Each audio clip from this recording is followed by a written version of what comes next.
Okay, good morning, everyone. Once again, we'll give folks a chance to get in and get settled. Hopefully everyone has enjoyed the conference thus far as we come to the end of a great week, and we will get our session started very soon. Okay.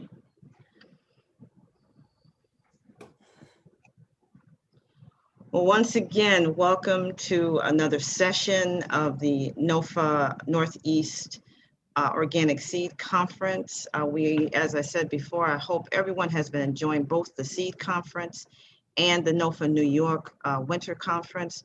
It has been a great session, and we've had some wonderful sessions, and hopefully you're taking some great information back to use for the upcoming growing season. So again, thank you for joining us. Just wanted to let you know that this session is being recorded, and you are in the Indigenous Seed Stories, Opportunities, and Collaborations Workshop. This is part 1, and we're so happy to have you here with us. As we've mentioned throughout the sessions, NOFA New York and the Northeast Organic Seed Conference, they join together every 2 years. You are in the 3rd collaboration, and as I've mentioned in other sessions, it has been a wonderful cooperative situation. The learning has just been tremendous. And hopefully you'll check out the remaining sessions today and join us for the needs assessment tomorrow on Sunday. My name is Anna Muhammad. You've seen me a couple of times. As you know, I live, work, garden in Springfield, Massachusetts. I work with NOFA Mass, NOFA New York sister organization, and it's been an honor to do the Zoom tech and hosting duties during this session and all the sessions I've had the opportunity to participate in.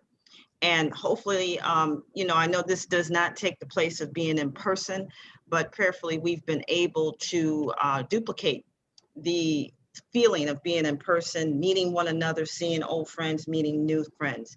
And at the end of this, I do encourage, make connections, get information, and stay in contact with each other. It's very important during this time that we're in. Very briefly, you have seen these before. These are our community agreements. In essence, as I was joking a little bit with Elizabeth earlier, be respectful, be kind to one another, and be patient. Most importantly, be patient as we're working through the Zoom technology. It has been fairly good to us, and so we're looking to have another great session without too many issues. If there are any issues that you may experience, let me know in the chat, and I'll do as best as I can to alleviate any type of technical issues as the session is going on.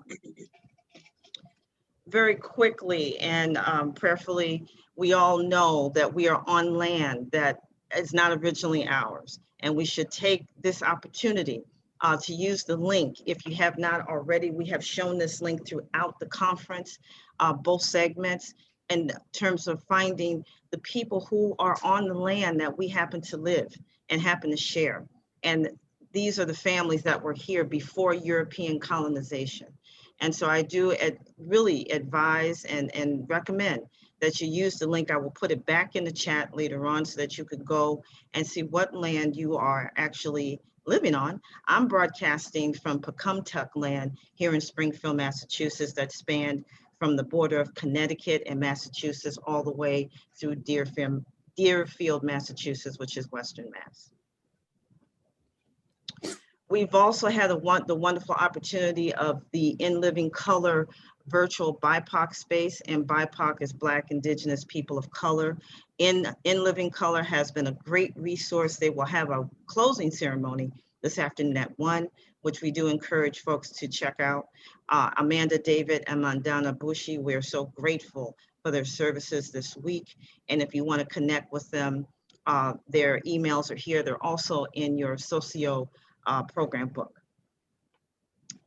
The keynote speakers, please check those out as well. The recordings for both Laura Legnitt are available, and I believe Banu's from Thursday night, which was totally wonderful, are both available in your social program book.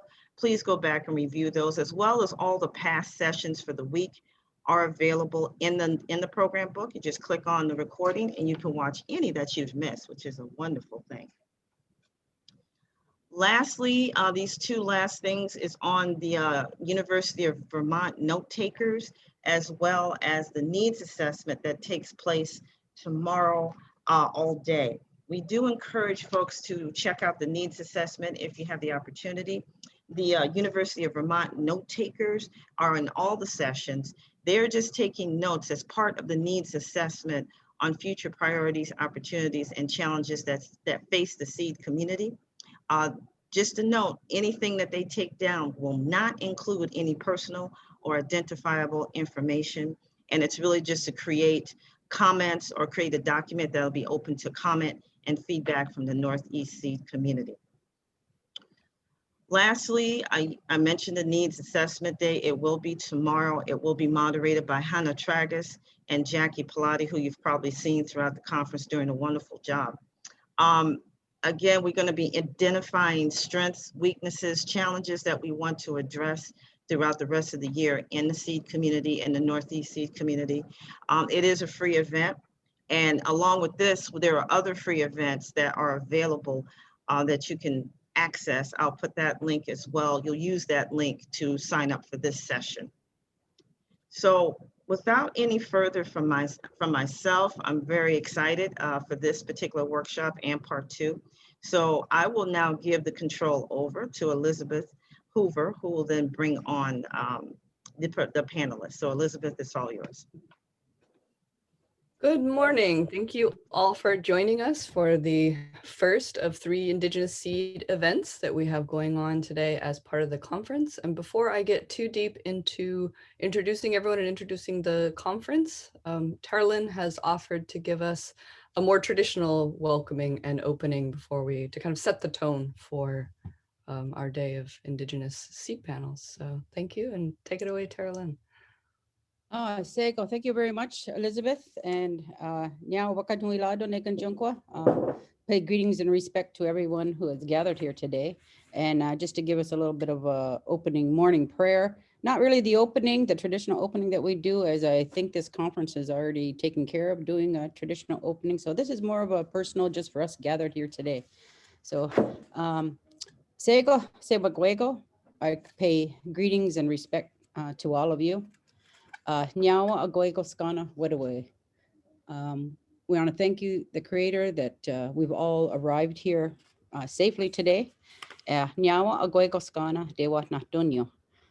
Just thank you that we are all healthy in our minds, especially in this dark time of the year, the time of the healings of our mind, time of the year. Nyawa Sonkoyat Disa Agoego Nahoda Squawe. I just want to thank the Creator for all that He has given us here upon this earth. Dekat nubilados ne sonkoya disa. Sego are oria aze weniselate ansakatos. And I especially want to thank the Creator that He's seen fit that I've seen another day. Onke fikak nege daska dohetste jeet nikina. Weniselate ages na waze agasuyo hage. And I'm asking Him that if He'll bring us all good luck here today. So, Nyawa, and time to go on. Nyawa Terrylynn for helping us to set the tone for the rest of our presentations here. So hello, everyone. Nice to see you. My name is Elizabeth Hoover. I am calling in today from occupied Ohlone territory. I recently took a job at University of California, Berkeley. So it's quite early in the morning here, but my heart is still in the Northeast. So I'm happy to be here today with all of these Northeast seed keepers here. Our first presenter today is Keely Curliss, who is a queer Indigenous farmer. No, first we have Angie. Did I make you panic there, Keely? Keely's going to be our second presenter. We're going to start with Angie. Angela Ferguson, who is a member of the Onondaga Nation Eel Clan. She's been on the Onondaga Far Crew supervisor since 2015. Their farm is responsible for all aspects of food sovereignty within their community. She's also one of the Braiding the Sacred organizers. They've gathered hundreds of Indigenous corn growers to share knowledge from respected elders, seed sharing, and planting methods. So we're just gonna show Angie's PowerPoint here and she will take it away. Thank you, Elizabeth. Hi, everyone. My name is Angela Ferguson. I am Onondaga Eel Clan, and I'm really excited to be able to talk about seeds today. And it's at the very heart of the work that we do, and there's many people that participate in it, so it's a cooperative effort. And I love talking to others who can appreciate that effort, because every one of us is doing that in our own little circles, in our own little ways, from whatever your relationship is to your gardens, your community, or just protecting the seeds as well. So I'm going to go through a small PowerPoint presentation, and what I really want to talk about is some of my own personal relationships with seeds. And so I'm hoping that as we go through the photographs, I can just tell you a little bit of background of the story of what's in the photographs. Okay, is this the first one, Elizabeth? This is the opening one. Do you want me to go to the corn pictures? Yep, we're ready to move on to the next, yes. Theoretically. There we go. Okay, so on the left, those are Cherokee glass gem corn seeds.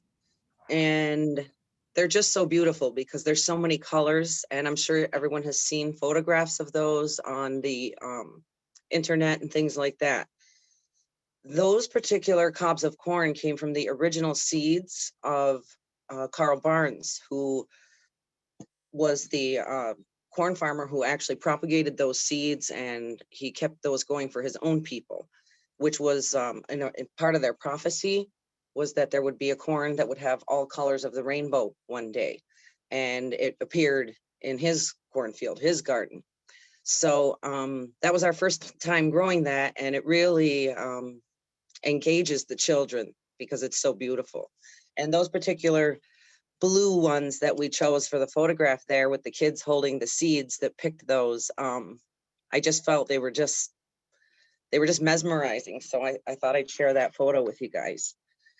And on the right is a photograph of a dent corn, an Iroquois dent corn. When I was researching into some of the old varieties of corn that maybe we don't have anymore or that were grown in certain territories, one of the ones that I had found was called an Iroquois wampum dent. And in the early 1900s, it had been grown throughout our territories here in across the state of New York, which we call Haudenosaunee territory. So I asked around several people if anybody had seeds of that. People had heard of it, but no one ever had seeds. And we had Carl Barnes' seed collection that had been gifted to us to bring to the Onondaga Nation. And in it were those seeds to the wampum dent. So we decided to grow that. And it really actually, if you can zoom in sometime on the photographs, they really look like wampum. And it's just very beautiful, and it's very delicious. It makes some of the best corn mush that we've ever had. And it was just so rewarding to bring back such an ancient variety. So we can move on to the next slide. Okay, so on the left is all of the varieties that we had grown in 1 year on the Onondaga Nation farm, and we displayed them at one of our Braiding the Sacred gatherings. So we tried to do at least 8 or 9 cornfields of different varieties so that we can not only expand the seed stock, but also implement that into people's diets. One of the main things that we do here in Onondaga is not only do we prepare the gardens and do the seed keeping and making sure we're out there doing all of the gardening in the traditional Iroquois methods by hand. We don't have any farm equipment here. So we've done slash and burn methods. We've done some of the old agricultural ways, and we're bringing back some of the tools as well. So the hunting and fishing guys have been developing and making us tools made out of the bones and the antlers and things like that from their hunting and fishing excursions. So on this table, what we did was we traveled to different communities to show their leadership as well, that a few people can produce a lot. And so on that particular year that we had all of those different varieties growing, there was only 5 women. And we did almost 10 acres of food all by hand without farm equipment. So what we were trying to do by representing the beauty on that table was to convince people in other communities that they could have people in their own community that have that passion kind of do the same thing. And it's been working. So we continue to travel outside the Confederacy as well to different communities all across Turtle Island, kind of doing the same thing. And on the right was a photograph of the Mohawk red corn. And this year we had one of the youth from the community come up and help us process our corn and do the husking bees and braiding corn, and they really enjoyed it. And I really liked the way this girl, she just handled each one with such care, and she lined them all up, and they just looked so pretty because that's the way she wanted. She wanted to put them just so for her braid. And I really liked that because it showed she had already made that connection, and she continued to come up, and her braid was so beautiful. When she was all finished with it, she was very proud, and you could tell that it was something that she really put a lot of thought and care into. So I just wanted to show you guys that photograph as well. Okay, we can move on to the next one too.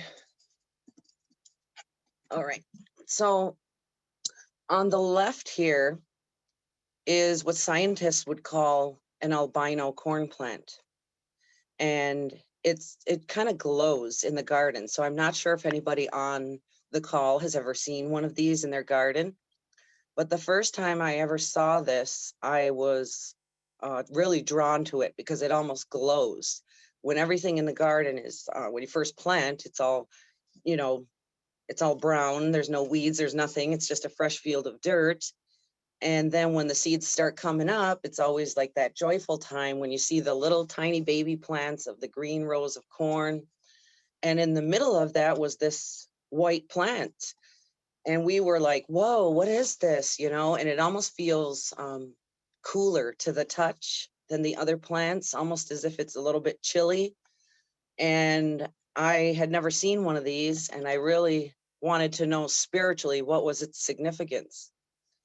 And I ended up traveling to New Mexico, and I met a woman down at a gathering there. She's Lakota. She was elderly, and she and I were, I don't know, but she invited me to her home. We kind of made a connection, and I never met her before in my life, but since she invited me to her home, I thought I better go because she seems like she's a very respected elder here.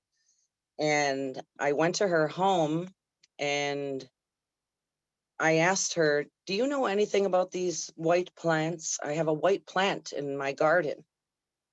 And she said, is it a white corn plant? And I said, yes, I've never seen one before, but I can't stop staring at it and paying attention to it. And everyone's just loves its beauty. And she told me that those little white plants are a visit from the corn mother herself when they show up in your garden.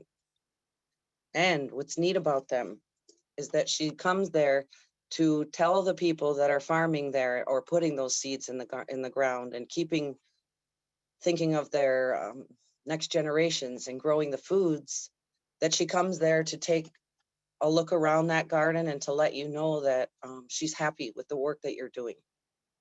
And so because there's no chlorophyll in the plant, actually, I had seen online that there were farmers saying, well, you got to pull those out, you got to throw those away. And I was like, wow. But what actually happens is the green corn on the right and the left of those plants communicate to one another. They reach underneath the ground and they do like a reverse parasitic feeding to that plant. So I didn't have enough photographs. I didn't want to take up too many, but I continued to follow that plant all through the season and watched as it turned pale green and then darker green, because the plants to the right and the left of it, the sister plants, were feeding that plant because it didn't have what it needed. And to me, that was so powerful. It was so amazing because me and the other women that work in the garden, that's how we are. We pick each other up when we're down, and it was amazing to watch the corn do that in the garden as well. So it kind of moved us in a big way. And the following year, that particular plant that I have a photograph of was in a row that I planted myself. And the next year, it came to another woman, and the year after that. So each year, it comes to a different person to let them know the same message, and it's pretty amazing. So I thought I'd share that with you. The photograph on the right is just such a joy. One of the Mohawk corn farmers there, Janice Brant, had gifted me red strawberry, Haudenosaunee strawberry popcorn a long time ago. And I had been searching everywhere for it. And she gifted me one cob, and I treasured it and I planted it, and it just took off and zoomed, and everybody's been eating it since then, and everyone's growing it. And I was able to actually gift her seeds of the same kind back. So when I was planting that red corn, I had again been looking into some old varieties. I also saw that there was a white strawberry popcorn, but I asked around and no one had seeds of that. Well, we planted the red corn that year, and one cob came out of that garden that was all white like that. And that's the photograph I took of it. So we decided, like, wow, these ancestors are appearing to us through these seeds. It's like if you think about something, it comes to you. Or if you really put your heart and soul with a good intention into your gardens and into those seeds and into the plants and the earth as well, the whole connection, these things come to you. So we planted that white one this year, and now we have a whole field of white, and now we can grow the red or the white. It was pretty amazing, and I'm so thankful. So those two photographs mean a lot to me. Okay, I think I have one more, right? Is this the last one, Elizabeth? There's this one, and then there's the handful of corn at the end. Okay. All right, so now this picture on the left is a photograph of originally what people called grandfather corn. And what it is it's pod corn. So each individual corn seed is covered with 4 husks. There's 4 husks that wrap around each individual seed. This particular plant in the left photo is the female version of that plant, because it's almost like there's men and women. And the women are the ones with the long husks, like the long hair. So I found this one. I don't know why I was drawn to it, but when I opened it up, it was like a grandmother, a mother holding babies, because all those little green, they look green or something like that. Those are all individual corn cobs, and there was probably 7 or 8 of them in there. So it looked to me like a woman or grandmother holding all of the children. And when I opened it up, because it was dry, it was harvest time, and we waited till the corn was all nice and dry. When I opened this one up, you can't really see it in this photograph, but it wept a tear. There was one drop of water that fell from the top to the bottom, and it went down like a tear down the side of the cheek. And I was like, wow, it actually wept like a tear of joy, because that corn, I mean, we could go back hundreds and hundreds of years here in Onondaga that corn has not been grown here. And I felt like it made me cry too, actually, when that happened, because you could just feel the power of those seeds of that plant and the many ancestors that carried that from generation to generation. And someone 7 generations ago thought of us people that are sitting here today. And so it was pretty amazing. I've saved that one. And sometimes, I let some of the younger people come and take a look at it, even though her tear has dried up. But it was very emotional and very, it was very moving for me to witness that. So nobody will ever be able to tell me that the corn can't weep, because I saw it happen with my own eyes, and I wanted to share it with you guys. And the photograph on the right, I thought was really amazing because the field where we planted the Tuscarora white corn that year was over in our buffalo field. And when we went to go plant there, the garden itself was behind a fenced in area. And everybody, I looked around because it was kind of noisy that day, windy. I looked around and I noticed all my farm workers were jumping the fence, and I was still standing at my vehicle. And I'm like, why are they running? And all of a sudden I could feel the ground underneath my feet thundering. And I turned around and the whole herd of buffalo was running at me, and they were running fast, charging. And I was like, what do I do? I was in such a panic. I could feel my heartbeat in my throat. And I thought, just stay still, don't run. So I just stood still, and I was in front of my vehicle, and they just kept running. There was probably about 75 of them. And I stood there and they stopped maybe 6 feet in front of me. The head master, I call him, of the whole herd. The head male stood in front of me, and they were all panting, and they really fast made this quick circle.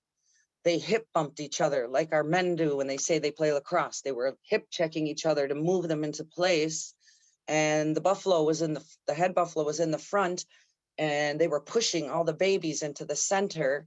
And then they shoved all the females into a circle around them. And then the younger males formed a circle around the females. And then they stopped dead in their tracks. And I watched them make this formation in it was maybe 30 seconds. And they just looked at me, and everybody was staring at me from behind the fence.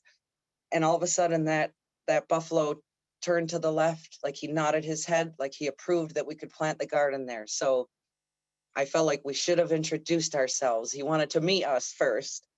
And when I went into the garden to pick my very first corn, I was just like mentally and spiritually exhausted, because I was like, I cannot believe that just happened.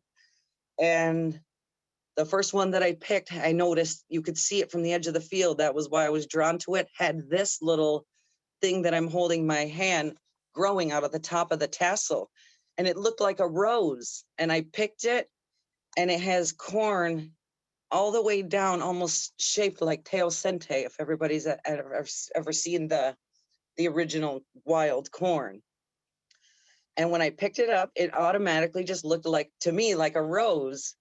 And I thought, what a gift. So, we picked that out. I said, because some people think if you have corn growing out of the tassels, they'll say, oh, well, the seeds are not that healthy or whatever. But I totally believe differently, because there's all kinds of gifts that come out of there as well. So that was pretty amazing. And I was just like, between the buffalo incident and then finding that rose, it was quite an experience. And I thought I'd like to share that with you guys.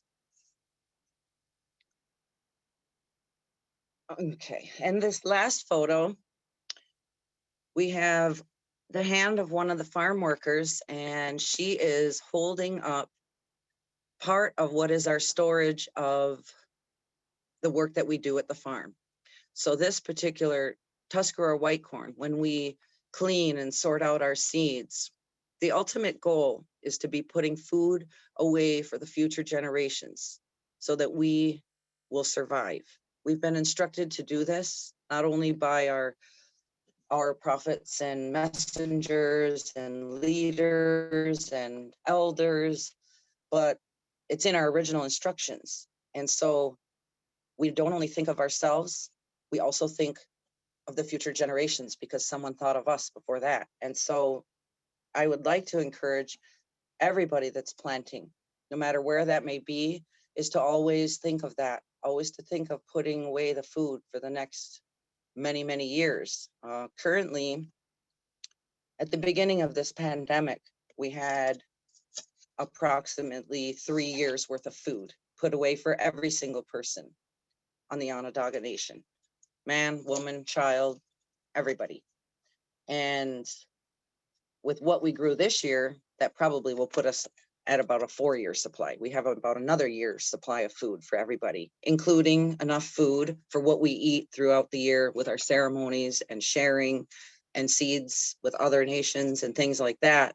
So we plant enough for the living and we plant enough for the future.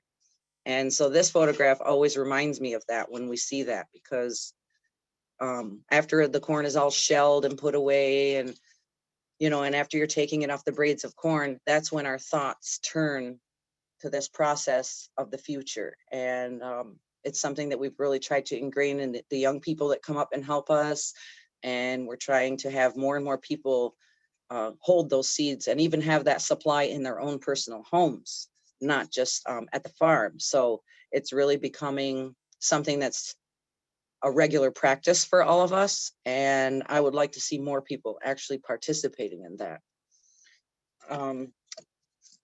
And I think that's all I have for now, unless Elizabeth, how many more? I don't want to go over. I want to make sure I leave room for the others to speak.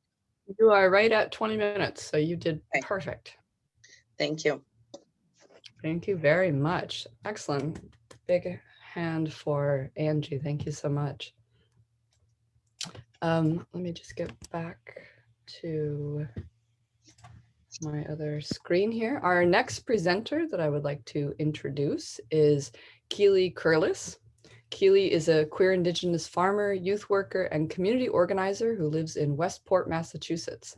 She is a member of the Nipmuc Nation and has spent the last 13 seasons growing and cultivating food in spaces of all sizes, from her small second floor back porch to 31-acre vegetable farms. Currently, Keely manages a 10-acre nonprofit vegetable and poultry farm in Tiverton, Rhode Island. Keely has a deep love for connecting over good food and sweaty summer days farming. When not tending to plants, chickens, and land, Keely can be found organizing as part of the leadership team of Rooted in Community, a national network of youth, food, and environmental justice organizations, and with the Board of Trustees for the Northeast Farmers of Color Land Trust. Keely is also a member of the Eastern Woodlands Rematriation Collective, an intertribal collective of women and Two-Spirit people who are working with their communities to restore and protect traditional life and foodways. Keely dreams of a world post-capitalism and the exploitation of Mother Earth's gifts where folks honor the land and express gratitude for the abundance. So take it away, Keely. Thank you. And also just if people have questions, just drop them in the chat after everyone's done presenting. We'll pull out some of these questions and give them to the presenters. So thank you. Go ahead, Keely. Thank you, Liz. Can everyone hear me okay? I'll take Liz's thumbs up as a signal of yes. Thank you so much, Angie, for going first. I feel so blessed by all of the things you just shared. I'm just sitting here smiling with, yeah, just so grateful for everything you just shared. I have been deeply desiring just mentorship and yeah, I don't know. I just feel like this immense learning, and also just I haven't gotten the opportunity to share so many photos with other corn growers and seeing so many things similar in your fields as I've seen in my fields. Just it feels very good. So I am going to just speak for a moment, and then I'm going to put up some photos as well, and allow you all to see sort of what I'm talking about. But my name is Keely. I'm Nipmuc, and I have sort of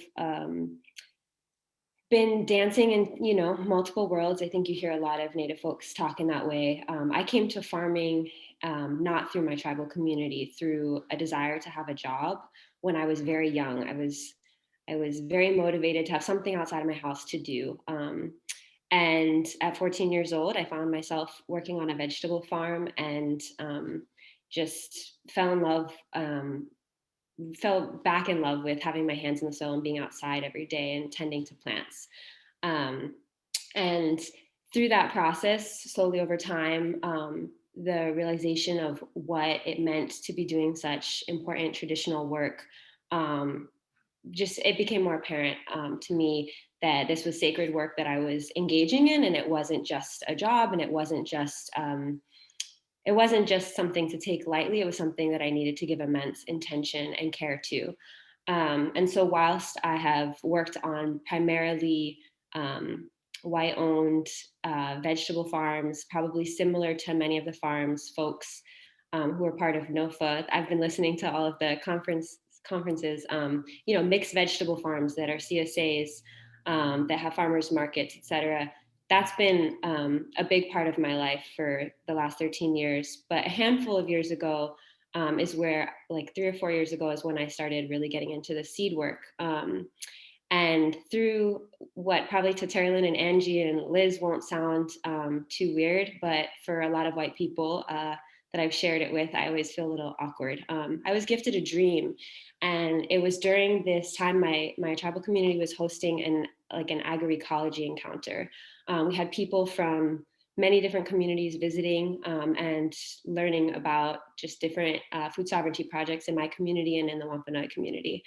And during that gathering one night was, half awake, half asleep. And my partner was laying next to me, and I started talking to my partner. I had gotten this dream and I was still asleep, but my ancestors had come and were upset that my partner had not brought the white corn back to my people, and just were expressing through me their disappointment that hadn't happened yet, and that we really needed to get on it, and we needed to get to that work. And I woke up the next morning and I sort of remembered, but my partner was like totally like, oh crap, like the ancestors are coming for me, your people are upset, I got to get to work, I've got to do what I'm supposed to do, and find this corn that we're supposed to be growing, and bring it back and make an offering to your community. And I also took it seriously, and I laughed a little, because I think sometimes my partner does need a kick in the pants to get things done and make things happen. And I was grateful for that gift. And it took us on this journey to try and identify and find corn that my people and our neighboring tribes would have grown. And long story short, my partner's very good at research and is into going through historic documents. I'd much rather put my hands in the dirt and do the thing, which makes a good combo. So we identified the 8-row flint corn. It's often now called Johnny Cake corn in Rhode Island, but it's particularly a coastal corn, definitely with the way that trade has worked and the way people have shared food. And I think of the East Coast and Massachusetts, Rhode Island, and Connecticut, all states where my tribal community has been forever. We were in deep relationship with one another. And whilst I still believe there is another corn out there that I hope to find that was probably tended by my community as well. This corn is definitely a corn that was eaten by my ancestors. And we found it through, unfortunately and fortunately, the germplasm database, and pulled as many of the strains that various white farmers had so diligently, crafted to be their namesake variety. We pulled as many as we could, and we mixed them all up. And all of them are an 8-row white flint, but each one named after various white farmers who had tended them for many years, and with the intention to really have a very diverse seed base that might be more adaptable to any of the places we might be growing them, and to just observe and see what would happen and what varieties took, and get a nice diverse seed base. So let me get up some photos here. How do I get there? Screen share. Sorry, I'm not great at tech, so I'm hoping this works. You're doing great. Can you all see? Yep. Okay, excellent. Oh wow, there's so many windows. So first here, so I did not know anything about the scientific side of proper, whatever, all of the science and Western protocols. But this first picture here is that first season, and those trays were my attempt, because I was pulling it from the germplasm database. I didn't know how all those seeds would grow. They'd been asleep for 30 years in this cold, depressing, storage unit. And I wanted to start them in trays so I could observe and just see what germination was going to be like, and take some notes. That was my attempt at whatever science. It didn't. I don't do it that way now, but it was an interesting experiment. I'm not sure how to stop this from going, but that's fine. We'll just let it play. I skipped some of the growing parts, but basically, similar to what Angie had been sharing, the first year growing that corn, it was prolific. We had an incredible harvest on just something like a fifth of an acre or something like that. And the seeds were so beautiful. The ears were so beautiful. The green corn was delicious. The dry down process, we were blessed with a very dry fall. And I was just in awe. I couldn't believe just how beautiful of a crop it was. It was my first time so intimately tending to corn myself. And yeah, it was just incredible. It was on a plot that was on the vegetable farm I was working that season. And what was I going to say? I spent every afternoon after we'd finished our days just like walking through and talking to the plants. And, I, again, was not necessarily handed a lot of teachings, but I think that everything that I needed that first season was given to me by those plants. They told me when they needed whatever they needed, which was usually love, or for me to clear away a few weeds that might have been entangling with them as they were trying to stretch, to my waist level. And there were so many beautiful, beautiful visitors of, just every creature you can imagine coming through and hanging out. At the end of the season, of course, raccoons coming through and wanting some of the harvest. And then, the whole process was meant to be a community building endeavor, to bring back a food source from within the community. We eat corn all the time at gatherings, but it's not corn grown by or from anyone in the community. And my hope was to get to that point, right, where we can be growing food for ourselves again, and have a healthy seed stock that families can be gardening and caring for this corn as well. So I'll go through a few photos here. That first picture is my little niece Emery, who is a firecracker in the fields. These were some smaller braids. This was a remembering for a lot of our community members. And, one of the people who came to our first harvest day was like, oh, I know how to braid corn, and then showed people. And it brought together so many memories from elders, and it was an incredible gathering of folks. And here's a picture of two elders. One, Cecilia loves to pose for pictures. She's the one on the outside. And then Millie in the middle. And the two of them are always, I talk to them both fairly regularly, and they're always asking for ways they can engage in and be a part of whatever projects we're working, the youth are working on. And they both came out, and they're both in their 70s, and they were out there working. Millie was grateful to sit down when it came time to sort and really look through all of the ears. It was like Christmas, she said.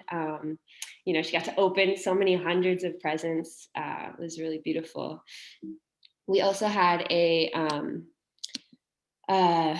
young woman who's a friend of mine, Brittany, who she does education programming. And so she was, entertaining a lot of the little ones with corn husk dolls. We soaked a bunch of husks just on the spot. And yeah, it was so beautiful. This is another photo of, this is, obviously a few years ago before COVID. Gatherings have to look a little different now, but just folks storytelling and that process of going through each ear and deciding which ones we're going to eat and which ones we're going to save for seed, and observing and just enjoying all of the different ways that the kernels had formed. There's that pattern, the twisting pattern up. I think there's a picture before that happens on corn that is just so beautiful. And we also had a few red ears come out, which There's a corn, I think usually called King Philip's corn. It's a red, and sometimes there's an orange and yellow coloration. It's also an 8-row flint corn.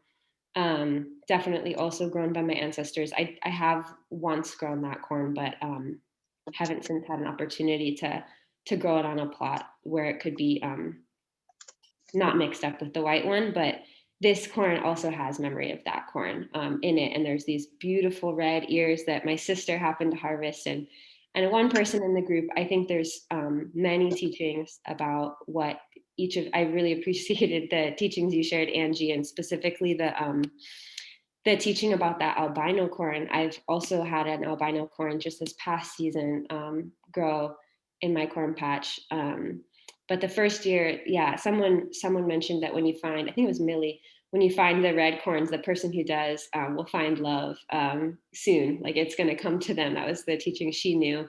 And my sister found 2, which, you know, she has not found love yet in that way, but she's still holding on to those 2 corns. So maybe I need to plant them for her, and that'll help bring that growth to her life. But yeah, you know, just that opportunity for us all to come together and just remember is something that in my work, that is all I'm ever hoping to do, is create these sorts of spaces to engage people back with their food, back with lands. I'm young, I'm new to all of this.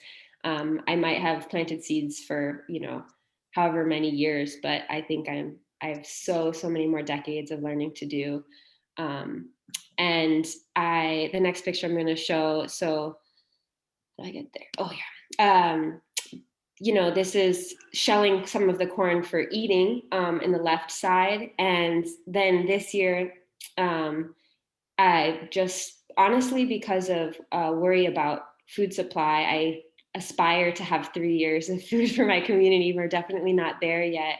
But dry beans, I'm kind of seeing my seed keeping journey as I'm starting with the 3 sisters in terms of really just curating. That's not the right word. I really want to take my time to understand, learn, and source the right seeds, as well as really take on the learning slowly so that I do a good job. And so I'm not,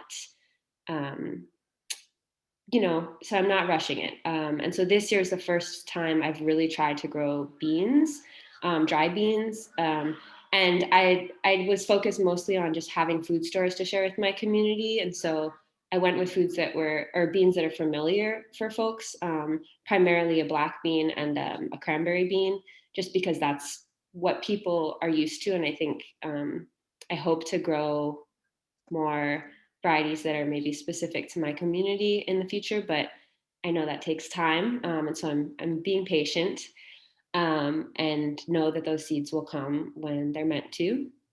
But it was the first time I got to grow a lot of beans, and that was a whole fun experience in and of itself.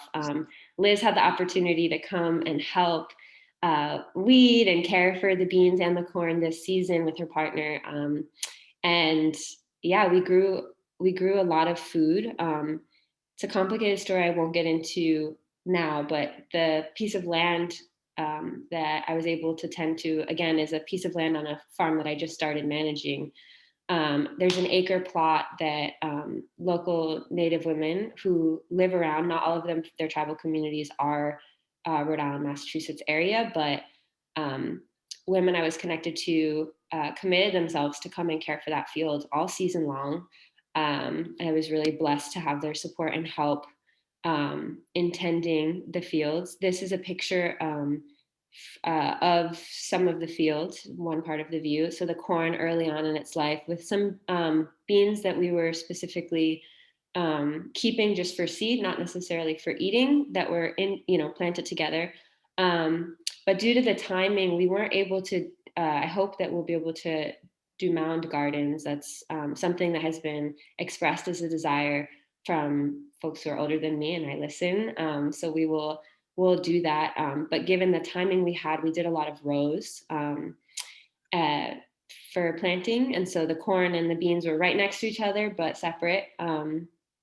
And this site, this particular field, not my community, but the Wampanoag community. This was a site of a village, which a friend of mine who does a lot of walks of, you know, fields and land before they develop, unfortunately, he does a lot of those walks and can declare, like, you know, if they need to do a dig or removal of you know, sacred items, etc., beforehand. And he just did a walkthrough, and he was like, oh my goodness, like, this is totally a village site. You can see they were shucking clams right here. They, you know, he could walk through it.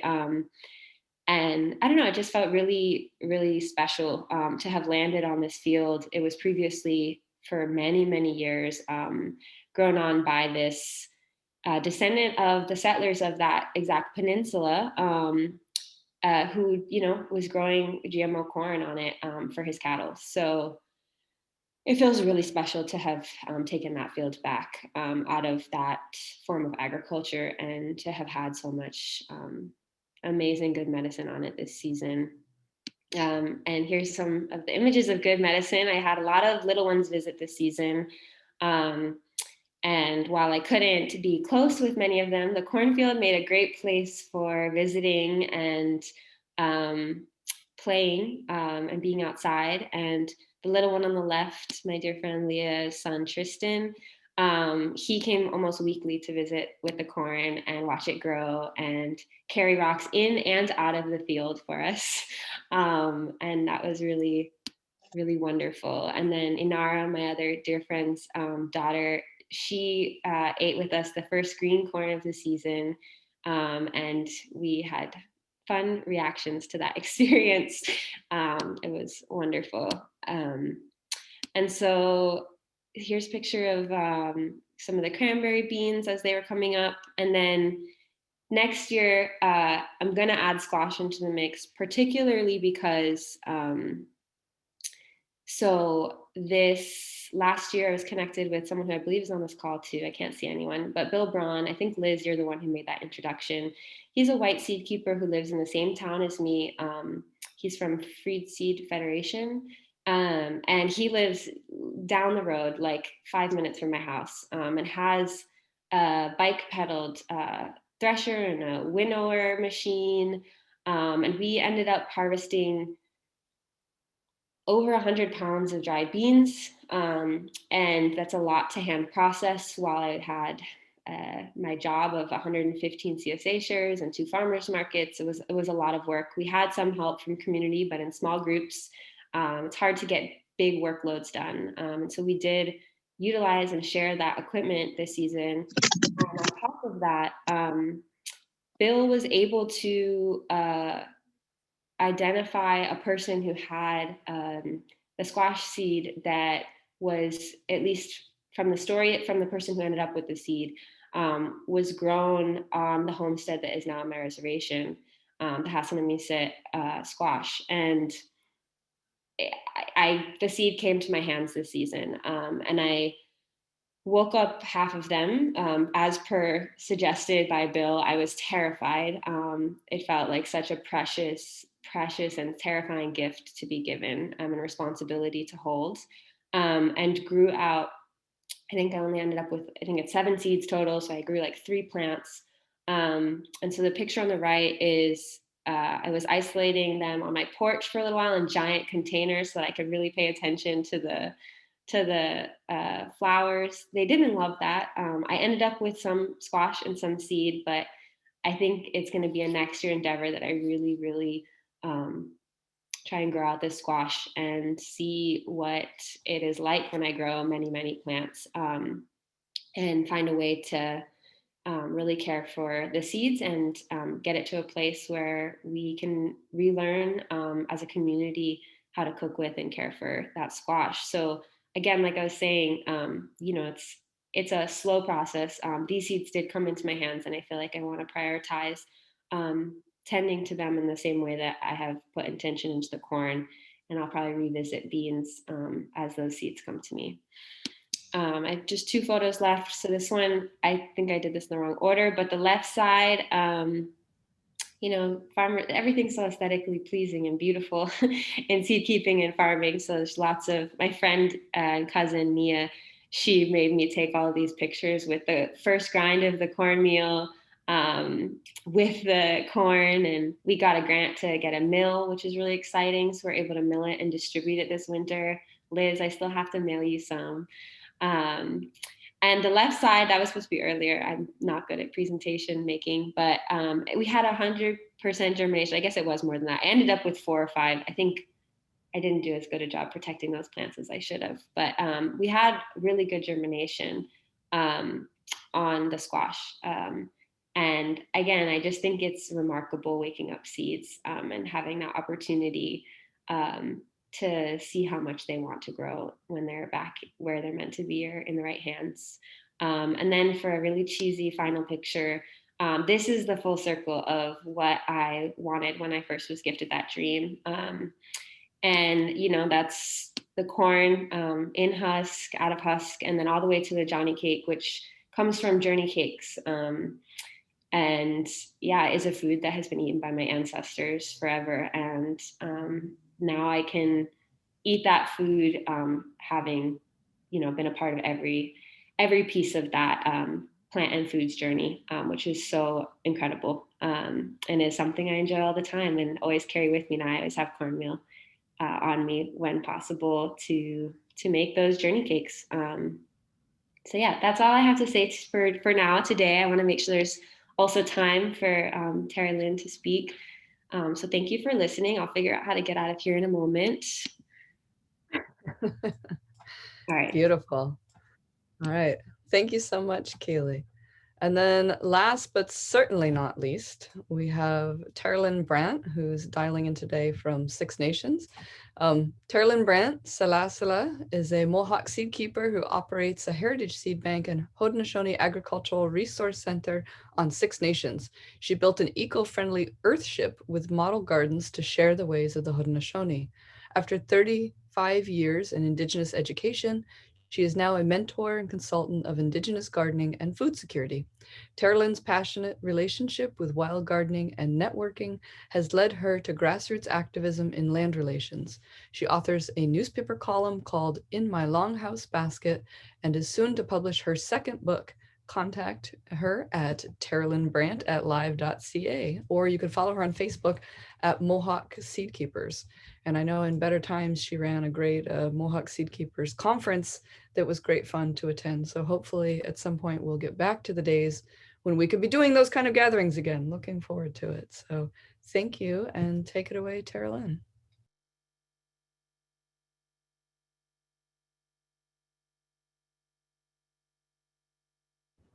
Sorry, I was muted there. So sego guego. Yes, it is nice to try to share a little bit here today. It is a little bit more difficult because being a teacher, I'm used to a whole gang in front of me. And so this is a little bit more difficult, but I'll try my best. As Liz had said, I run Mohawk Seed Keeper Garden, which is a kind of a family-run operation where we continue our agricultural lineage of our clan, basically of our family. We're trying to fill a need in our clan family. We've been establishing the Heritage Seed Bank, you know, our agricultural teaching gardens, living green structures, and all those kinds of things. So with our long-term cooperative market garden down the road. One of the things that's, I guess I've been fortunate because I am a family taught and family run institution. Right from when I was, you know, a baby, I've always been in the garden. I had several ancestors, my grandfather, my grandparents, uncles, parents. We've always had our own farm.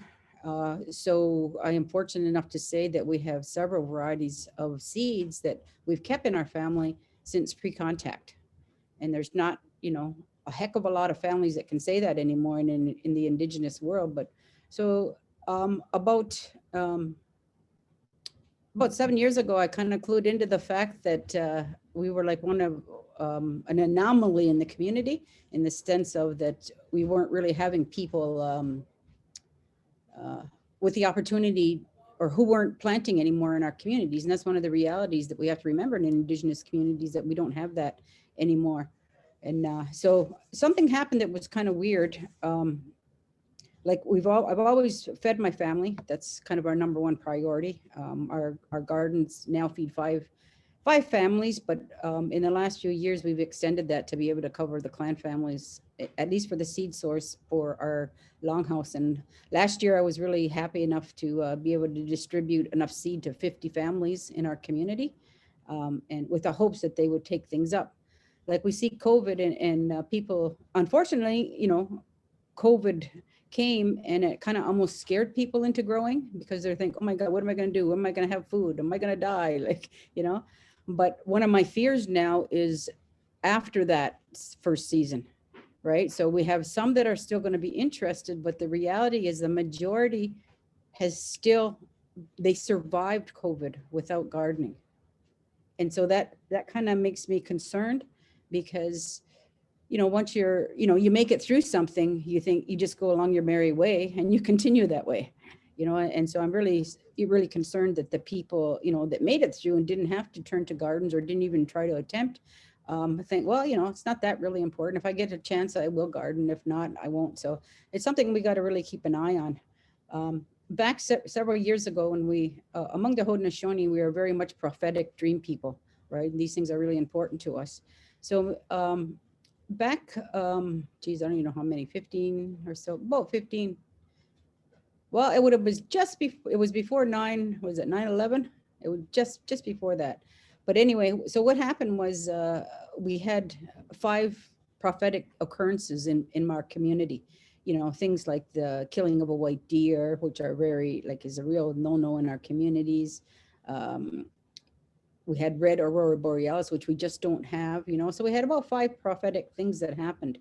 And so that kind of as a kind of a naturalist type person, I'm out in the, observing nature a lot and doing all those kind of things. And I keep my ear to the ground in terms of what's happening in the traditional world. So when those things happened, it kind of geez, that's really abnormal. Like what's happening? We even had a certain moon cycle. I remember that one of those in a lifetime type things. So what we did was I went about and back to what we need to do, which is to gather our seers, to gather some of our speakers, to gather some of our faith keepers. And so I went around and spoke with a lot of these people to find hey, what do you think's happening? Why did this happen? And so we did a lot of ceremony for that. We talked about it. And what we concluded, and this, as I say, this was before your 9/11 kind of thing, we concluded that our food, that we must be very conscious and very watching out for our food, right? And this and that moon cycle change, this abnormality that happened with the moon really kind of honed it in for us, because the cycles of agriculture and the Haudenosaunee people are based on the cycles of the moon. So when there was a change in that was, something that's one of those things that happened in 1,000 years or something like that. But so that prophetic changes, those things that happen, we said, we concluded after all of our talking and visiting that we have to watch out for our food, because we felt that our children were changing, right? And it was a critical time to say that if we don't pay attention to the food that our kids are eating, then our kids are no longer going to be Haudenosaunee, right? And it's important among the Haudenosaunee people that we're an agricultural people. So our lineage and that kind of stuff is extremely important to us. So if we're not paying attention to what they're eating, that means we're not paying attention to ceremony. We're not paying attention to all the other things that come along with, I get really tired of the Hollywood Three Sisters garden. That's really driving me nuts, because it's not a Haudenosaunee. Maybe it's 15 sisters garden, but not 3. So let's throw that Hollywood image out the door, because it's not what it is, So if we don't pay attention to those things, we're going to lose those. So that's kind of what a kind of thing that put on my mind. And back at that time, I was lucky because I still had a couple of elderly family members still alive who I worked very closely with in agriculture. So we really thought, and then it kind of, made me realize at that time how fortunate I was to be able to carry seeds forward, that had been with my family for literally hundreds and hundreds of years, because we had them pre-contact. So who knows how long they've been around. So that was really important to me. So that's what kind of set me on this journey of doing a little bit of, like, I started with a garden club in my home, and I ended up with like 37 young adults. And I thought, like, whoa, this has got to change, all these people. So that's kind of what set me on this path of establishing the Haudenosaunee Agricultural Resource Center and the things that I do today. And so that's kind of what I'm, is in the back of my mind all this time, is this prophecy that, that we took us a while to sort out, but we were able to. So today I want to kind of talk, not just about that, but that's how that brought me to sharing more with people. So this Zoom stuff, I guess I got to get used to it as well. But one of the things that's important, Liz had sent us a bunch of questions earlier, to give us some to think about. And at first I thought, oh, geez, I don't want to answer these questions, because, and it's like anything, it's like, how do I frame them and how do I make them come from me and make them part of what I do and that kind of stuff. So I said, okay, I'll try my best to do that. So I'm gonna put on a slideshow because I think it's important that you have a little bit of visual of my life and what I do, and you'll see a lot of pictures. I'm hoping this works. You'll see a lot of stuff of myself and my family and all that kind of stuff. So I need you to, understand is that we live this life. Okay. We're not a government program. We're not hired by the band or the tribal office. We work this. This is our life. This is how we live. So I'm going to put that on so you can just kind of follow through and watch that while I try to address some of the questions that Liz has provided with us. So, okay. So I think that's good. Can everybody see that? Yes, can you see that? Okay, good. So kind of one of the first things she kind of asked us to talk about was source and continuation and what they call today rematriation of seeds and all that kind of thing. And I think the first thing to say is, and to remember, is that it's the ways of the Creator, we have to acknowledge the fact that He sends the seeds, not a program, okay? It comes from creation. It comes from Him. And He tells us that we just got over midwinters where they go into the long versions of the creation stories and things like that. And sometimes, not very often anymore, but they'll tell the creation story that comes from before the creation story, as we say, so which is our acknowledgement back to the sky world and things like that. So anyway, when he sends these things, He also reminds us that He can take them back, right? They're not always ours to keep. So, and more so that He's going to take them back if we're not mindful of them, of our behavior towards them, of the things that He's asked, which is basically, take care of them, heal the earth, leave it better than when you came, right? And give thanks. That's the basic kind of responsibilities we have as humans, right? And that's what He asked us to do. So we have to be mindful of that and that acknowledge what the Creator has sent. So that spiritual connection is extremely important to the Haudenosaunee seeds and the agriculture. And so it's important that we understand that. And for us, our source, that we really need to trust our source, and that's critical, like where our seeds come from. People, I've sometimes been disappointed that when I attend seed gatherings off territory, because I don't always see a lot of respect for the seed. I see them on the table and everybody just grabbing, to see what they can get for free, and so to me, source is critical, and mindset of that source, the good vibes that you have when you're sharing them and you're receiving them back and forth, that we want our ways to survive and to continue, because the past is so critical to us. And that's the first thing we do in our longhouse. We get up and we talk about our past, and our agricultural connection, So we have to be very respectful so that, the Creator doesn't decide to take those things back from us. Seed ceremony is a critical time and for us, which in the agricultural year, because this is what moves seed around, right? In seed ceremony, we're actually exchanging them. Where sometimes, they play a peach pit game and that will move it around. But we knew even years and years, before genetics came to us, we understood that need to move our seeds around, We need understood that scientific background to make things good again, to make them stronger. And we also understood the influence of the wild on our seed. And that's why I get kind of a little bit upset with the Hollywood Three Sisters, because you totally usually end up taking the wild out. And that's really, it's an important part of seed ceremony is keeping that wild there. So so when we come together, we understand the idea about the genetics and the mingling of the seed pool, and we gather these, right? So that's where our basic source is. That's where it comes from. It's from our own families. It's from our own people, right? So that's why we can trust it. We naturally can trust it within our communities. But when we start to move outside of that circle, it's when we don't really trust, because we worry about, like, really who grew this and where and under what conditions, because you may have contaminated it, or it may be bringing something in that I don't want to be brought into. Even what kind of field was it growing in, that kind of stuff. So we're really mindful of that. The other thing is just in our community, heritage seed is available, like to any average family person, any family who wants to garden. Last year, as I said, I provided seed for 50 families and 6 other Haudenosaunee territories, who needed seed because of COVID, and nobody could buy seed and all that kind of scare. And then there was the China seed and all these crazy things happening in the world. But heritage seed is generally available in pretty much for us in our community. But the concern and the issue is that the person has to want to be prepared to become a seed keeper.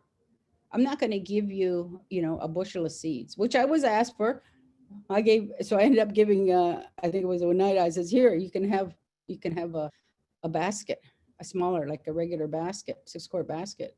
I says, you turn it into a bushel, because people don't get how much work that is to grow that corn that much. And then how you, not just that, but how you going to take care of it. Like, that's a big job. And they say, oh, we're going to grow 10 acres. I would say, wow, how are you going to take care of all that? And that's part of it. You can just have a whole bunch of stuff, but the creator expects you to take care of it well and good, even after it's planted, right? So to make sure it has a home and a place, and it's taken care of as well. So our heritage seed is able to be moved around, but you have to our seed ceremonies allow for that more sharing of varieties and things like that. So that's how we move it around even within. So our ceremonies are key to the continuation of seeds, and within our own longhouse, within our own families, within our own clans, right? Within that little context there. When we exchange with our outside of our longhouses or outside of our clan families, generally this would occur at some kind of seed gathering, right? So you're going someplace else outside of your territory, maybe, or you, like me, I think I've had 5 traditional seed keepers gatherings now here. Last year was just a straight giveaway because we couldn't have people with COVID, so we had 50 families just from our community. But normally the seed keepers have gatherings and things like that. And we visit the different places too, in the outside worlds, I think they call them Seedy Saturdays, are pretty prominent. So when things go outside of our longhouse, they generally occur at these kind of gatherings.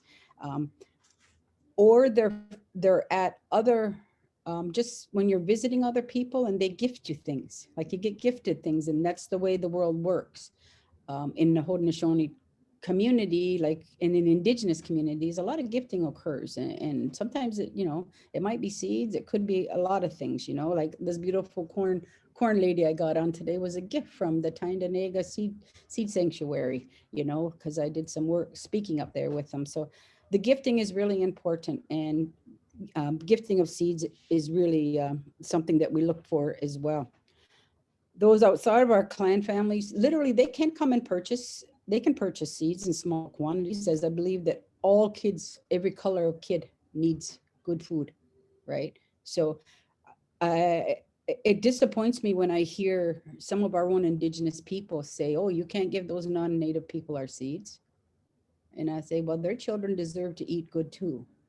And I just have the hope that they will respect the seeds, that they would, grow them in a good way, and they will treat them forever, in those good ways. When we do that, we are actually trying to contribute to the healing of seeds around the world. If we were always to only keep our seeds in our own Haudenosaunee community, right, and not be sharing with the settler people or those that come among us, then, you know, I'm not really sure if we're totally, if that's what the Creator wanted us to do, you know. So that sharing of the seeds around the world can be important, because it contributes to their strength, to their healing. Because, you know, when people can talk like we are today on this machine, you know, and that's good and important, and you get the strong vibes from that. But seeds have that same strength within them to send good vibes to people as well. So we need to be mindful of that. The other thing Liz was wanting us to talk about a little bit was what we call the motivation to grow, right? You know, I think, geez, somebody needs to be motivated. But then I thought, yeah, they do, because I know what the heck it feels like. You know, I'm a 60-plus-year-old lady, and I'm out there every day, you know, in my garden all day long. Nobody pays me to be there. I just am, because that's who I am. That's part of me. That's just the way I've always been. And it was one of the reasons that I actually became a teacher and I was an educator.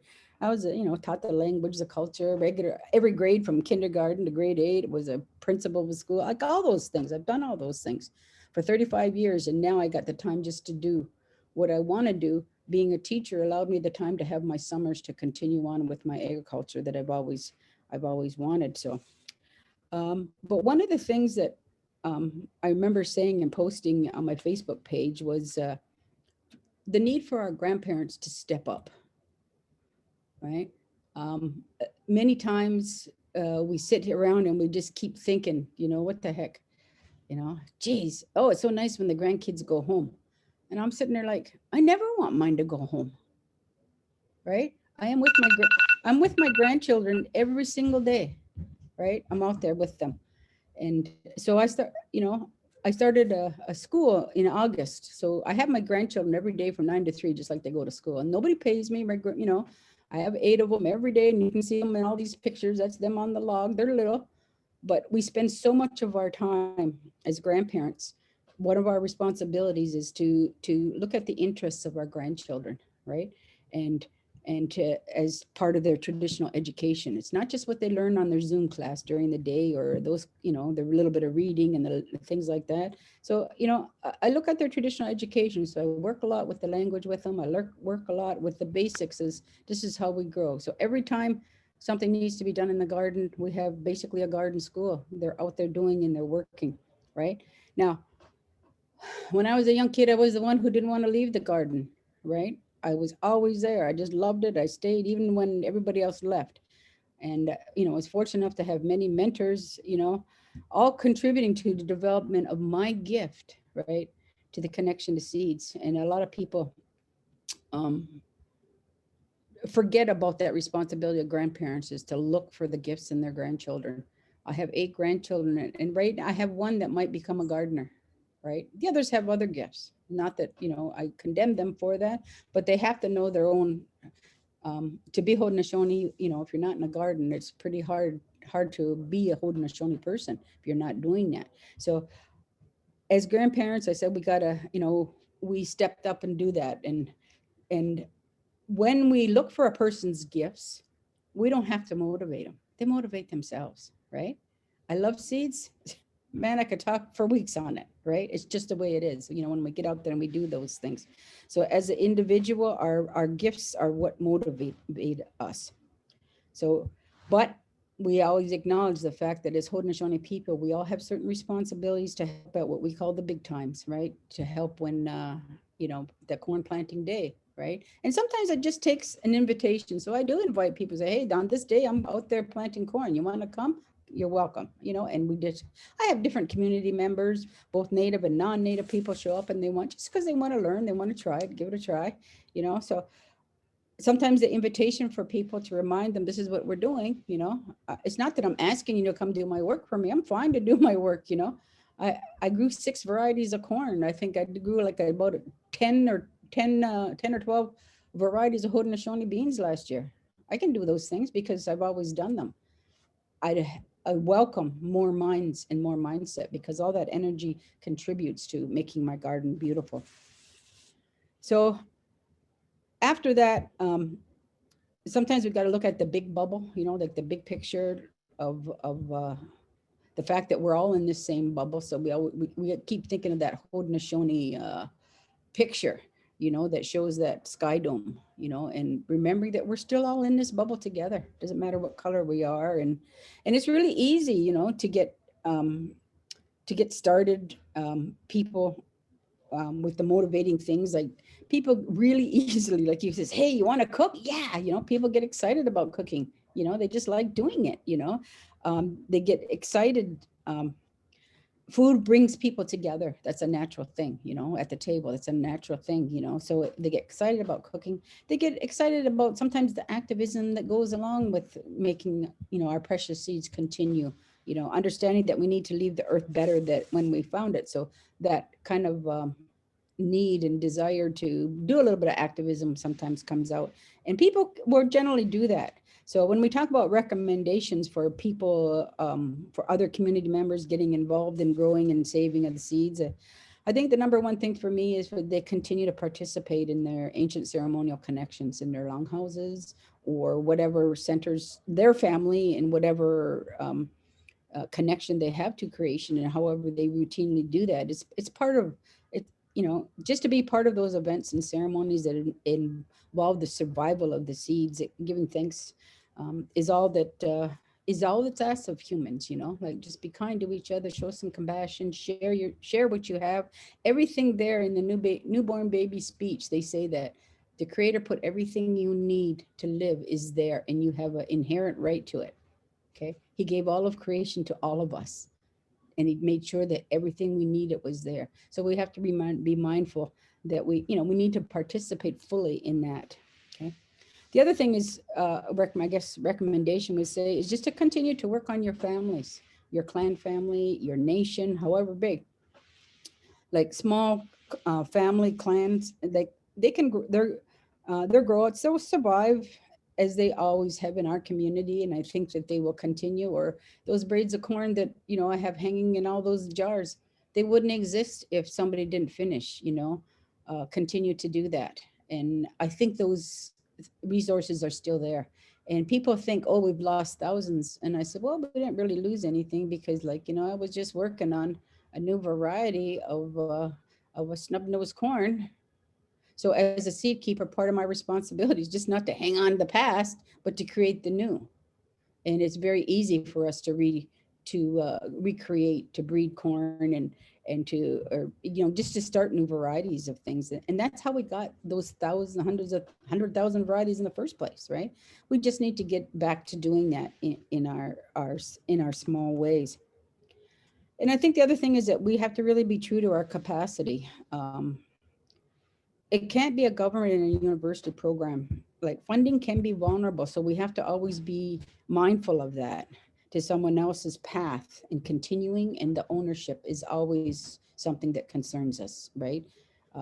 Because somebody, you know, we fear that somebody's going to take, we've lost so many things to museums as it is, you know, and we're still seeing that loss, you know, it's still there, you know, and so we just have to be mindful of that, because, you know, my daughter would have told me, like, you know, if you can't feed yourself, you're not Haudenosaunee, you know, like, stand on your own 2 feet and do things for yourself. So we always have to be mindful and be prepared to do that. Like, it's nice to have funding for projects and stuff, like that's great, but we always have to be mindful, what's our contingent plan? Like, what am I doing? Like, if that farm, if I can't use that guy's land anymore, what am I going to do? Where's my little spot so we have to just keep that in mind. But the other thing in terms of help and the work and the stuff right now is, I really think we need our own traditional government, our own Haudenosaunee government, to start supporting the agricultural methods in our territories. You know, we've got a lot of tobacco growing here on Six Nations. We're soon to be into cannabis growing, you know, and all these things are going to continue to bring their own agricultural issues with them. So we have to have our own traditional governments, you know, stand up to make sure that the Indigenous growers of food have a place and are protected, right? And and that's easier said than done. You know, when you've got 3 or 4 chiefs that are our tobacco growers and things like that. So, you know, all these other issues that exist in Indigenous communities plague us. People think, oh, the reserves are, you know, they come for you know, study the ceremonies and the material culture and all those kinds of things, but they forget that there's this whole layer of other in our Indigenous communities that has to be gotten through before. So the other thing is we have to be allowed to make bad decisions, because sometimes that arrogance of outsiders doesn't, well, no, that's not going to work, or you shouldn't do those things, or I'm going to, you know, like settler people have to get, just stand back and listen sometimes. Let us make a mistake, because at the end of the day, we learn so much from those mistakes, right? And all people do. And it's the way we learn, and it's how we go. And if we made a mistake that was so bad and the creator took it back someplace or other, he's going to replace it some way. So he's going to gift somebody else with that, and it's going to come back to us eventually if the condition, you know, our mindset and all those. So we have to acknowledge like our need sometimes for separation and controlling our things with our own laws and our own ways of regulation, and which may not necessarily hit with the majority culture's laws in existence. And as I said before, the other thing is that we have to recognize that our communities haven't healed themselves yet, right? You know, our communities, it's not all roses and scholars for, you know, scholars come for the crisis and for the issues and for the material, like all those kinds of things. But we have to be really mindful that res life is poverty stricken. There's a lot of drugs. There's a lot of suicide. There's a lot of, you know, despair. And we need to see that too, because sometimes our own tribal government, especially, as long as their family's okay, then, well, the rest of us must be doing good, you know? So it's really hard. And sometimes we gotta acknowledge that even in our own territories, even jealousy and, you know, that crab syndrome, pulling everyone down, you know? So we have to be careful of that. So anyway, I guess that's all I wanted to say, is that so much for thank Liz and the NOFA for allowing me a few minutes of your time today. So now I'll go on. Thank you so much, Terrylynn. That was a great presentation. And I didn't mean to burden you with my questions. That was just sort of to get people thinking, but thank you for humoring me and addressing some of that as part of your presentation and all your great photos.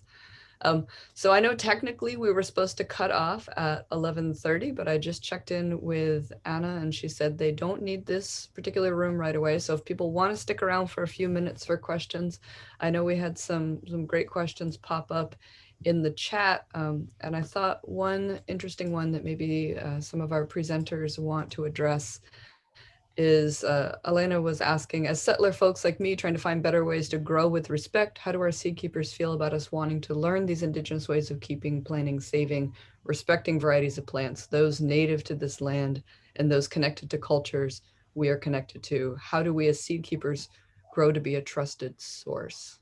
So I don't know if any of our presenters want to reflect on your thoughts on how do people be good allies? How do other growers maybe help with this process of growing out some of these native seeds and making sure there's enough of them to keep them going? Go ahead. I think one of the things to remember at any time is that even allies or people that want to learn, you got a culture too. So sometimes it's reflect back first, right? Yes, you're coming and you're learning maybe you're planting some new seeds that are here, but the fact is that you come from, you know, some kind of culture. So I think I like to see it when I hear other people come and they share what their cultural tradition is as well, because these are the things this is how we learn. And that's important, that we're, you know, with climate change and all the other new things, we have to understand how to learn. Can you attend our sacred ceremonies? No, at this time, as I said, we're still too damaged and there's too much trauma that we've not allowed that yet. You can participate to maybe a certain extent, but certainly like on Six Nations, we don't allow non-natives into our longhouses yet. So I guess that's all. Yeah. You've got some friends in the background there.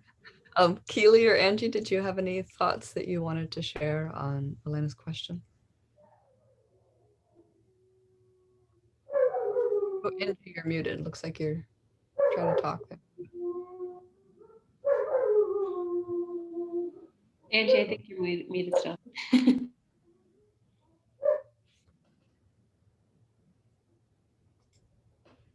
Oh, no, your video is gone.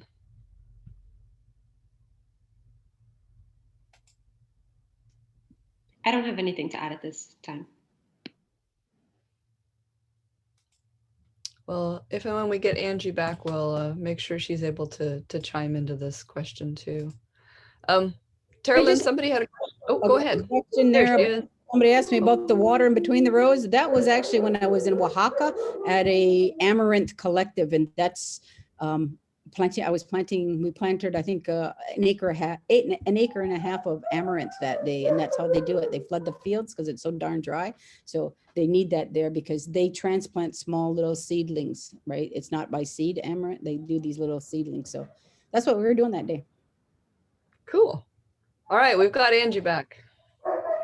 Sorry, I'm a little technologically deficient here, but I wanted to add to the first comment that you had there. One of the mentors I had was a corn grower from Shiprock, New Mexico, and he's passed on now. But he always had this saying, and I always loved it, is that everyone is indigenous to somewhere. And it kind of echoes what Terrylynn was mentioning, because I'm always interested to learn about other people's, learn about their culture too, because that connection that they can have with their ancestry helps to understand how we feel about Turtle Island here. And one of the ways he would talk about that was to say that people that traveled across the Great Salt Water and came here to Turtle Island, they left their homelands, right? And so they left their ancestral lines, the family lines, like Terrylynn was talking about. And so that element of their lives is missing when you're here on Turtle Island. He had the strongest suggestion to, at least once in your lifetime, travel back to where the ancestors came from and visit that place and take your shoes off and put your feet in the ground and eat the foods from there that were grown there from that territory. And it will have an effect on your life, just like it does to us with our foods going through the ceremony and why we revere them so much. So I think that's a really wonderful suggestion, because that connection takes people back to who they really are, and gives you that element that you're able to share with others and to help have that understanding. So I really liked the way he said that. Awesome, thank you.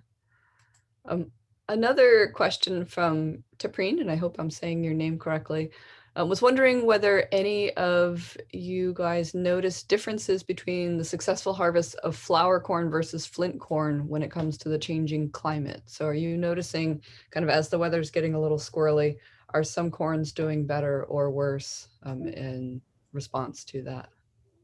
I think you have to be conscious of the fact that plants are just like humans. We don't always get perfect ones every time. And sometimes a kid will grow 6 inches in a year, and sometimes it won't grow at all, right? So what I'm saying is, whether it's climate change or not, yes, it can have an effect, but the reality is everything works in a cycle. It's like when bugs move into a forest, and, we almost lost the maples, right? The maple tree here in Canada, because of situations like acid rain and all these things, but things go in cycles, and they bounce back. If we allow the earth the opportunity to bounce back, she can heal herself, right? We encourage her, but we don't want to do things that are detrimental. Okay, so yeah. Beautiful. Angie or Keely, have you noticed any differences in corns that are doing well or not? Different varieties? For me personally, we do what I call like a garden dance. So I call it not really climate. People call it climate change, but for us it's climate adaptation. And so the planting season, I discussed this with some of the elders here in the Confederacy, how, when we have planting moon, that's actually falling at strawberry time now. And so those things have actually, you know, we personally here in Onondaga cannot usually plant at that time because the ground is too cold. There still hasn't been the last frost. You know, there's been some changes that have happened that I pay close attention to. So we kind of do a dance around the gardens where we follow, you know, the signs of nature. And for us planting flower and flint corns and popcorns and different things, I've really kept good track of how long it takes for those things to pollinate so that we can plant accordingly with what's happening here in the climate. So we're lucky. We haven't had crop failures at all, you know, and we give thanks for that because it's very trying times for a lot of farmers, you know, even outside. And I look every day when we drive on the way to the nation school, when I drop off my grandchildren, we would look at some of the GMO corn and we would think, I thought to myself, I wonder what the creator thinks about this, because we feel sympathy and we feel like heartache for that corn, and we still pray for it. You know, we pray that it can go back to its original nature. And if you look at the trying times now, that's actually what's happening with this pandemic, is that people are being, you know, their bodies are being altered in a major way where even if they survive it, they're not recovering fully. They're having a lot of damage and things that are long-term that we may not even know about yet. So for me, paying attention to those flint corns and those flower corns and the popcorns, all of them. Now the dents, now we have the Iroquois tooth corn too growing, which is like gourd seed corn, and they're all doing well. It's just you have to cooperate with the nature, then try to, you know, try to fight against it. Absolutely. One of the last questions, and then we'll head out. Amalia wondered about starting a small scale corn project or community garden where there might be a lot of cross pollination. I didn't know if anybody here has, you know, there's techniques of kind of using bags over the silks and the tassels, or does anybody else have techniques that you've found helpful in preventing cross pollination with other people's corn? Oh, you're on mute, Terrylynn. As a grower, first of all, you should know your territory around, who's around you and what's being grown. So that's kind of your first thing, is to look and see what's around. I know a lot of people want to have everything. It's a modern society. They think they need 60,000 varieties of whatever instantly. Is that you got to figure out what you're capable and what's your land. Buildings, valleys, windbreaks, all these kind of sunflowers around your patch, all these things can increase or decrease pollination efforts, because it's not always just to keep it across, it's make sure that it gets pollinated, right? That's the other part of it, is that people seem to forget, like you got to make sure to do things too, you know. So it's the direction of the prevailing winds, like where the wind comes from, and putting it across your field and all that kind of stuff. But knowing who's around you and being a little bit more mindful of how many varieties you can respectfully grow. Like I've been at this for like 60 years, and after, you know, I push it by growing 4 varieties and then 2 that are under development that I do in very small, tiny patches. So be really mindful of what the heck you're trying to do. And if you know, rotate every year, you don't got to grow that seed. Corn seed lasts for a little while. So plant it one seed this year and then wait 4 years again or so before you have to plant it again, right? You know, so you can do a different variety in between, right? And make sure your plantings are at least 300 plants, because people, you know, put in a skinny little row of 20 seeds, and, you know, like you got to give it something to support itself if you want good pollination even within. So think about the opposite of, you know, the cross pollination. Think of pollinating what's strong. So yeah. Mm-hmm. Angie, did you have thoughts? I think you were trying to chime in before. Yeah. Well, one of the ways that we do that here is by paying close attention to the surrounding farmers, to the nation, and also valleys and winds and where the pollen's going to settle. We don't have control over where the wind may blow that pollen, it can travel for 6 miles, sometimes more. So for us, what we do up at our farm is I pay attention to when the agricultural communities surrounding us within that mile range, when do they plant? And they plant so early, it's crazy, because their seeds are genetically designed for that way earlier than us. And so I actually kept track of their cornfields too, like to watch when it was pollinating, write that down to see, because they're pretty regular on when they do that. And then what I do is I base all of my planting. It's like a little mathematical map sometimes, because I don't want their pollen to mix or sterilize any of our seeds, because there is a gene in some of those things that can sterilize plants. I've actually seen it. So, I've seen it happen.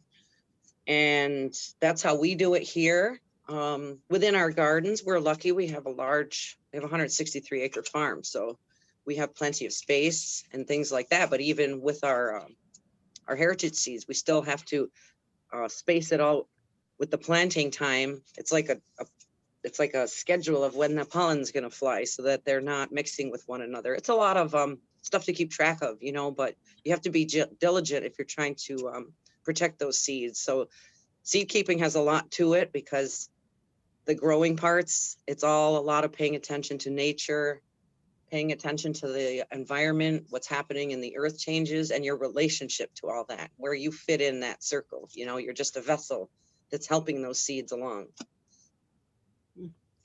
I just wanted to add one more thing too, is be mindful of whether if you're growing for food or you're actually growing for seed, because there's a big difference, right? So if you're just growing for food, so what? You get a few cross pollination. It's a travesty. But if you're growing because you're trying to share that seed with somebody else, you want it to be good and pure, you really have to be mindful. So that's why I say stick to very few varieties, right? And if you only have a tiny community garden spot, then probably you should only grow one. Mm-hmm. Keely, did you want to add anything to any of the questions that have come up? I was going to say the same thing Terrylynn just said about, I've had a couple people who, have small plots in the city or just whatever, near other farms. And usually I think folks are just hoping to grow food to feed themselves. But I'll often, if they're asking about growing, 10 corn plants, I'll just say, I'll give you corn. Like, don't, maybe just, pair up with somebody who does have the space to grow out, a meaningful or amount that is going to allow for really good pollination. Because home gardeners will always, end of the season, send me pictures of their really sad, poorly pollinated corn. Be like, "What happened?" And I'm like, "Remember how we talked about this?" And that's fine. It's fine. They got to have that relationship with that plant, and that was meaningful for them. But I like to try and save people from that heartache at the end of the season, where their harvest doesn't come in how they expect. There's lots of heartaches to gardening, right? And joy as well. And Jessica and Kenny both commented in the comments here, the importance of sharing seeds with your neighbors and exchanging, as Terrylynn mentioned as well, to keep the genetics strong, to make sure your neighbors are eating well as well. And then if pollen is getting in, at least it's from good corn, right? Well, I don't know if our speakers have any other comments. We've gone a little bit over time, so thanks for those of you who have stuck here with us. I want to remind you as well that there is another session this afternoon at 2:00 to talk a little bit more about Indigenous seed stories, opportunities, and collaborations. So we have some folks who are going to talk about opportunities that they have had to collaborate with other, sometimes non-native folks in growing out seeds. So I encourage you to come to that panel at 2:00. And then this evening, there is from 6 to 8 an Indigenous evening seed meetup, which will be more kind of a casual conversation among folks in the Northeast who might want to talk about who's got what seeds and who's working on what, and give the opportunity for people to meet each other. So kind of the Zoom version of some of the nice gatherings that Terrylynn was showing photos of, since unfortunately we can't be all hanging out in the same room.